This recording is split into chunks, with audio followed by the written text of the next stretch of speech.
Yo, what is up YouTube? Just thought I'd do a quick install video on these new Boosted Auto Parts 2020 style GM key fobs. So they got these things retrofitted to fit these classic bodies, and I believe these fit from 03 to 2019, but this install should be from 03 to 06. So let's get inside the truck and let's get this thing synced up.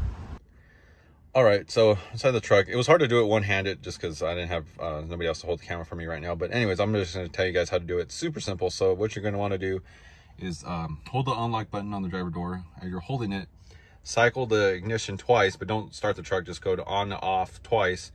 And then once you do it the second time, you'll hear the truck honk and the locks will cycle, basically telling you that the truck is in sync mode. So once you do that, then you want to grab the new remote, hold the lock and unlock button at the same time as you hold it. It's about 10 seconds. Then you'll hear the truck basically do the same thing. The honk and the keys will cycle again, basically telling you that the sync has been completed. So once it's been completed, then you're all set. And then as you can tell, obviously I already did mine, and we're all good to go. And like I said, this is super cool. These Boosted Auto Parts new 2020 style GM key fobs for this classic body. So like I said, they're always coming out with pretty sick stuff for the older body styles. So yeah, just check out the link on my bio if you want to grab one for your truck. So thanks for watching.